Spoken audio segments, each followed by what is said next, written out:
Boa tarde a todos, tudo bem, pessoal? Vamos lá, iniciando mais uma videoaula nossa. Hoje o nosso conteúdo é a introdução a juros, tá? Então, de forma usual, essa é uma parte da matemática que se encontra presente, né, no cotidiano, praticamente aí todos os dias, a todo momento, a gente utiliza juros, né? Essas taxas de juros aí, elas podem ser trabalhadas ou em forma de juros simples, formato de juros compostos, né? E a estrutura principal dela é feita com relação à porcentagem. Então a gente precisa primeiramente conhecer porcentagem, um estudo de porcentagem, e aí nós conseguimos trabalhar com juros. Então essa é uma parte da matemática conhecida como matemática financeira. É um conteúdo utilizado aí em cursos, geralmente de administração de empresas, ciências contábeis, curso de economia, né? E está presente em todos os conceitos aí, como o professor mencionou, do dia a dia. Existem algumas fórmulas, né? Nós vamos utilizar aí, né? Ver a resolução dela, né? E de forma prática existe uma ferramenta, né? Uma máquina conhecida como calculadora HP12C, que ela utiliza aí a realização de cálculos de juros, de financiamento imobiliário, de veículos, de forma prática, rápida aí. Ela é um pouquinho diferente, porque utiliza um sistema conhecido como sistema polonês reverso, tá? Nós não utilizamos aí o sinal de igual, tá? Mas é um conteúdo um pouco mais aprofundado, que não é o nosso caso agora. Mas o professor, em aulas futuras aí, vai mencionar com vocês aí, com certeza. Então, aí, ó, a introdução da apostila, né? Vou pedir na página 47, vocês façam a leitura aí detalhada desse assunto, para podermos interagir aí nos conceitos, tá? Então, nós vamos entender o que vem a ser juro, a estrutura de juros simples, a estrutura percentual de juros compostos, né? E as fórmulas aí. Então, tudo isso vai estar embasado no percentual.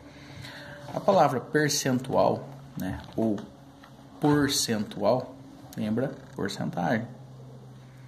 E o símbolo de porcentagem,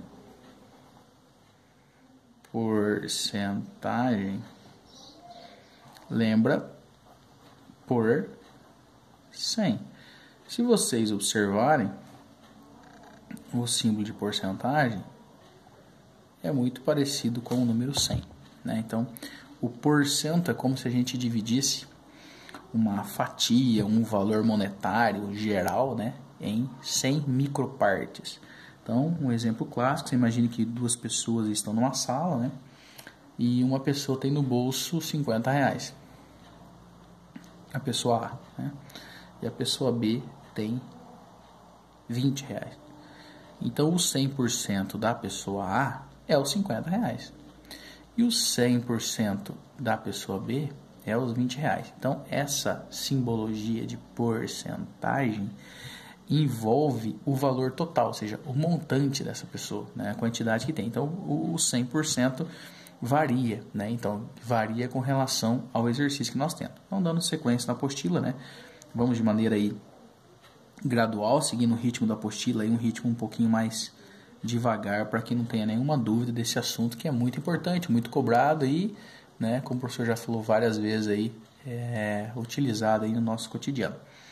Então, em uma cidade, o preço da passagem de ônibus custava R$ 2,50, após o reajuste passou a R$ 3,00. Em uma loja de roupas, o preço de uma calça teve um aumento de 120 para 135. Qual seria o percentual? Bom, então vamos lá. Existem algumas maneiras de determinar esse aumento, né? Uma delas é calcular a razão. Então, lembrando que razão em matemática significa divisão. Razão significa divisão entre o aumento em reais e o preço inicial. Essa razão permite obter o percentual de aumento. A passagem do ônibus teve um aumento de 3 para 2,50, então a diferença é de 50 centavos. Então, dois jeitos, né? Eu quero saber essa diferença. Então, pego 50 centavos e divide por 2,50. A passagem do ônibus teve um aumento de 3 a 2,50. Então, 50 centavos dividido pelo total. Deu 0,2 vezes 100, aumento de 20%. Então, aqui, quando você faz essa diferença, você precisa multiplicar por 100, né? Que é o nosso por 100%. Note que a hora que você faz a conta, eu tenho a resposta em decimal, tá? Mas eu quero o valor aí do montante total. Então, por isso que a gente multiplica aí por 100. Beleza? A calça teve o aumento de 135 para 120. Tá? Então, você faz a diferença, né? De 135 foi o aumento, 120 aumentou quanto? R$15. Mas quanto custava? Custava 120. Então, vezes 100. Bem facinho, ó. Passou a ter um aumento de 12,5%. Então, esse é um jeito mais simples, né, de fazer. Você faz o cálculo exatamente do valor que aumentou aí ou que diminuiu, né? Mas você pode muito bem trabalhar com o valor geral. Então, por exemplo, custava 120, passou a custar 135, você divide 135 por 120, 1,125. O que significa esse 1, tá? Então, a razão é a divisão. Quando eu divido 135 por 120, vai dar 1,125. Esse 1,125, se eu desmontar ele, eu tenho 1 inteiro mais 0,125. Isso aqui é o valor inteiro. Esse valor inteiro equivale a 100%. Então, vamos melhorar um pouco essa explicação. Por exemplo, se eu tiver aqui, ó, uma barrinha de chocolate. No início, eu tenho 4 pedaços. Se eu pintar eu vou ter 1/4, ou seja, de 4 pedaços, consumiu 1. Se eu consumir mais 2/4. E assim por diante. Se eu dividir 1 por 4, 0,25. Se eu dividir 2 por 4, 0,50. Se eu multiplicar por 100, eu passo a ter 25%. Se eu multiplicar por 100, eu passo a ter 50%. Então, né, nesse momento, eu estou trabalhando com o número decimal e porcentagem. Então, olha só. 1/4 seria 25%. 2/4, olha só. 2 é metade de 4, né? 50%. Se eu pintar mais um pedacinho, 3/4, né? Que seria 0,75 vezes 100, vai para 75%. E 4 de 4 seria 1 vezes 100, 100%. Então, olha que interessante. 1 inteiro equivale a 100%. Então, eu trabalho com duas vertentes. Eu trabalho com a porcentagem total e trabalho com o processo de fração, né? Então, quando eu tiver aqui o meu valor total, né, 1,125, eu tenho 1 inteiro. Então, tá aqui, ó. 1 inteiro, que é o 100% que custava, e depois teve um aumento. Então, se antes custava R$120, equivale a 100%. Agora teve um aumento, que passou a ser de 12,5.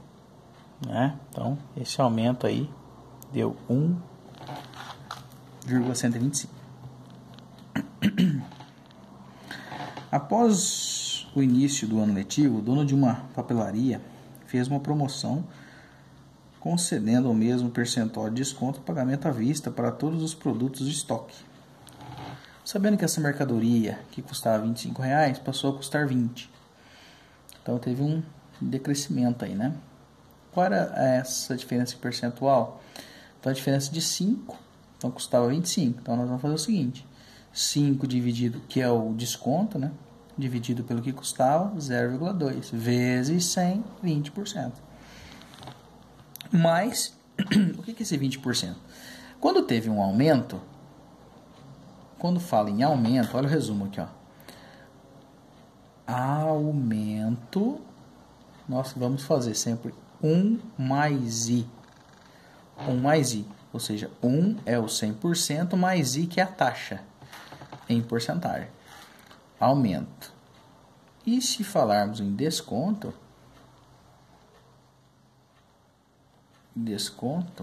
é 1 menos I, que seria o 100% menos I, que deu 80. Olha só, aqueles exemplos acima, eu tive acima de 100, 1, alguma coisa. Aqui eu tenho abaixo, 0, alguma coisa. Tá? Aqui tem mais uma explicaçãozinha, né, de aumento e de redução, mas basicamente eu quero que vocês destaquem essa fala do professor aqui. Ó. Aumento é 1 mais I e desconto é 1 menos I. Completar, por favor, aí a apostila, né, na página 49. E nós vamos seguir para a página de aumentos e descontos sucessivos. Então, um exemplo aí. No posto de combustível, ocorreram 3 aumentos no preço da gasolina durante certo ano. 8%, 7% e 5%. Esses 3 aumentos equivalem a um único aumento de quantos por cento? Então, tem muita gente que acha que a maneira mais lógica seria mais correta. Na realidade, toma um pouco de cuidado. Eu não posso somar 8 mais 7 mais 5. Isso eu não posso fazer, tá? Por quê? Quando teve um aumento, você imagina que eu tenho meu 100%. Quando teve um aumento, aquele 100% anteriormente já não existe mais. O que manda é o novo 100%. E assim sucessivamente. Então, olha só. Algumas pessoas podem pensar que os 3 aumentos equivalem a um único aumento, dando 20. Mas essa história não é bem assim. Vamos chamar de P, que é o preço, né, em litro da gasolina, antes do primeiro aumento. Então, preço P. Preço após o primeiro aumento. Olha a história que eu disse aqui, ó. Aumento 1 mais I. 1 da onde? Do 100%. Então, o preço que eu não sabia é 1 mais o 8%. Não confunda. 8% é 8%. Aí, 1 mais 0,08 dá 1,08. Ótimo. Então, tá aqui. Próximo passo. Então, entenda. Aqui é o novo 100%, ó, tá? Aqui é como se fosse o novo 100%. Depois teve mais um aumento. Seria 1,07. Depois mais um aumento. 1,05. Então, vai multiplicando. Então, vamos fazer uma fórmula de maneira bem simples aqui, para que não tenha dúvida. O primeiro vai ser 1 mais 8% vezes 1 mais 7% vezes 1 mais 5%. Certo? E aí, claro, vai dividir, né? Por isso que deu 1,08, 1,07 e 1,05. Ok? O professor pede para que seja realizado o exercício da página 50. Ok? E com base nisso a gente passa aí para a página 51, que é a explicação clássica aí de juros simples. Tá? Fórmula de juros simples. Capital que multiplica a taxa vezes o tempo. Esse é o nosso juros simples. No regime de juros simples, os juros em cada período são iguais, pois são calculados com base no valor inicial. Vamos para alguns nomes. C é chamado de capital, ou valor presente. É o valor que você está emprestando, é o valor que você está utilizando, tá? Então, esse seria o nosso capital. O I é a nossa taxa. O que é essa taxa? Taxa é a porcentagem. E T é o tempo. Então, olha só, vamos para o exemplo da apostila aqui para deixar um pouco mais explicativa aí a introdução. André emprestou R$700 para Beatriz. Combinaram que ela iria quitar a dívida em 9 meses. Seria o tempo. Então, olha só. Esses 700 é o capital. Esse 9 meses é o tempo. Além disso, os juros seriam simples. Então, regime de juro simples. E a taxa seria de 1% ao mês. Taxa ao mês. Então, repare que aqui tem que ter um casamento perfeito, que é o tempo e a taxa. Se o tempo é em mês, a taxa é em mês. Se o tempo é em ano, a taxa é em ano. Se o tempo é em dia, a taxa é em dia também. Tá? Então, olha só. Capital 700, taxa de 1% e o tempo 9 meses. Você vai pôr na fórmula. Tá? Que é essa aqui, ó. Juro, capital 700, taxa 0,01 e o tempo 9. Não se esqueça que eu nunca trabalho com o símbolo de porcentagem. Então, o que é 1%? É 1 por 100, que é 0,01. Substitui, chegamos ao juro. E aí nós vamos chegar na última fase, que é montante. O que é um montante? Como o próprio nome diz, o montante é um monte, né? Que é o capital emprestado mais o juro. Então, nós vamos ter um montante aí de R$ 763 no tempo de 9 meses. Vão ter vários modelos de resolução, né? Um dos modelos mais importantes aí é juros simples e juros compostos. A apostila traz uma abordagem inicial, né? E logo na sequência a gente dá continuidade aí. Agora resolve o problema seguinte. Um capital aplicado a uma taxa de juros simples de 5% ao mês vai triplicar o seu valor em... Então entenda, 5% é a nossa taxa. 5% ao mês é a nossa taxa. Vai triplicar. O que é isso? Significa que, vamos fazer de conta que se o cara tem R$100 de capital, vai triplicar. Ele vai passar a ter quanto? Ele vai passar a ter 300. Mas esse 300 não é de juro. Porque se ele tinha 100 de capital e agora passou a ter 300, se eu descontar o capital que é 100, ele tem uma sobra de 200. Então olha o que o professor tentou representar aqui, ó. O montante vai ser 3 vezes o capital, porque vai triplicar. Usa o exemplo que o professor disse, ó. Se eu falar que o capital é 100, 3 vezes 100 é 300. Então o montante é capital mais juro.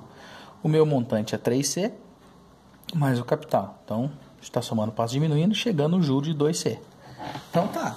Então traduzindo uma linguagem mais simples, se eu tenho 100 e eu passei a ter 300, aquele 100 é o meu capital. Eu tiro 100. Então eu tive quanto de lucro? 200. Por isso que é 2 vezes o meu capital. 2 vezes 100, 200. Jogando na fórmula, juro, 2C. C corta, taxa. Se está multiplicando, passou dividindo. E aí automaticamente T. Tem um jeito mais simples, claro que tem. O jeito mais simples é eu pegar a quantidade de juro, né, que seria 2, e dividir pela taxa. Quando eu fiz isso aqui, ó, chegou a 40 meses. O que é 40 meses? 3 anos e 4 meses. Juro composto. Quando eu falo em juros simples, eu estou pensando apenas no juro e eu vou multiplicar pela quantidade de meses que eu utilizei. Quando eu falo em juro composto, que é o que o pessoal geralmente comenta assim, que é juro sobre juro, tá? Então vamos seguir o modelo aí da apostila. Juro composto.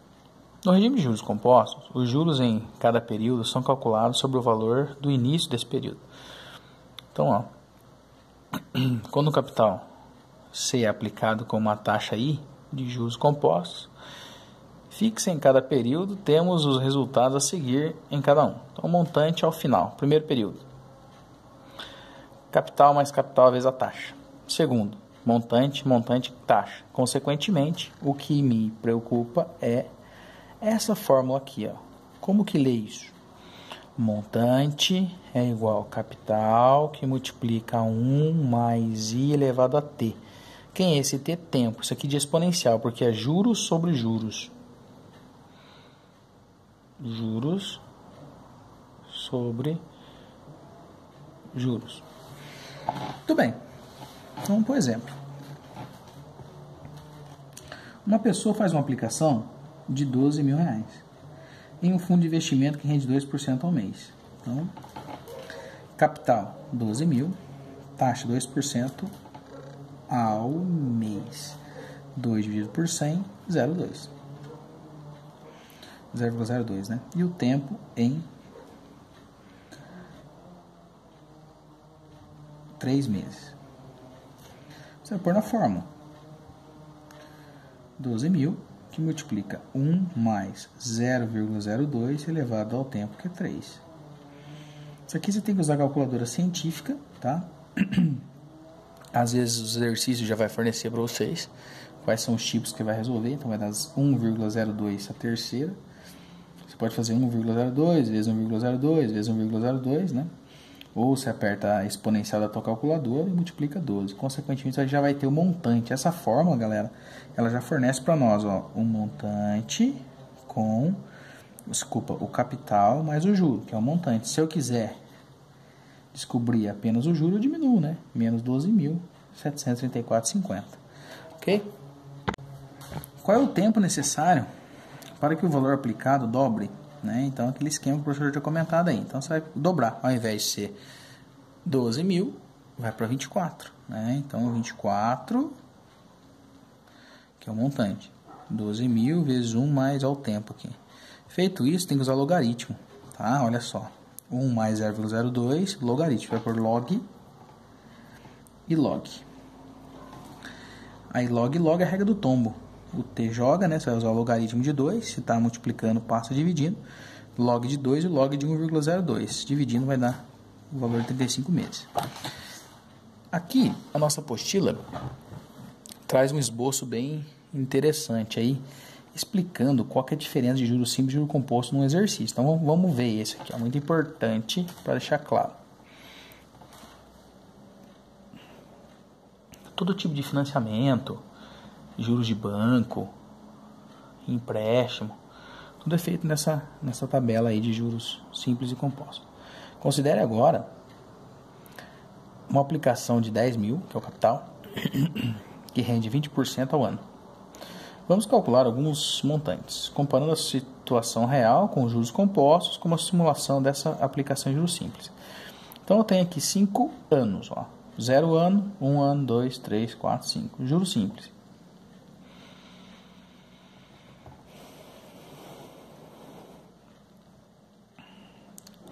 A forma de juros simples é juro é igual a capital I vezes T. Composto, montante, capital, 1 mais I elevado a T. Então, tá aí. 10.000, a taxa, 0,2, né? Total, que é o nosso capital, tá? Total, 12.000. Próximo. 10.000, só que agora é 2 meses, né? Então, 0,2 vezes 2, 14. 4.000 de juros. 3 anos, 6.000. E assim sucessivamente. Note que aqui, ó, qual que foi feito o cálculo aqui? Por que não apareceu o cálculo algum de 0,2? Que é um ano, né? Vezes 1 seria o próprio 0,2. 2 anos, multiplicou por 2, a taxa vezes 3 anos, a taxa vezes 4 e a taxa vezes 5. Agora, olha o que acontece com os juros compostos. Montante, né? Capital, 10.000, 1 mais 0,2. Elevado a 1 aqui, que é um mês. 2 meses, 3, 4, desculpa, mês não, ano, né? 2, 3, 4, 5. E assim sucessivamente. Feito isso, você vai resolver assim, ó. 1 mais 0,2, você vai somar 1,2 ao quadrado, vezes, e assim vai. No final, olha a diferença. 20.000 deu 24.883,20. Claro que a taxa de juros compostos é muito maior. Por isso que os bancos utilizam essa taxa de juros, com certeza. Então, claro que nas próximas aulas aí, né, nós vamos resolver os exercícios mais detalhadamente aí para sanar qualquer tipo de dúvida que vocês possam ter, né? Mas já adianto aí que Peço para vocês fazerem alguns exercícios como forma de fixação, né? Refazerem e não se esqueçam de ler todo a aula texto aí desse assunto muito importante, principalmente quem for partir para a área aí de exatas e administração de empresas ou contabilidade. Extremamente importante esse assunto, beleza? Forte abraço, até a próxima aula aí. Fiquem com Deus.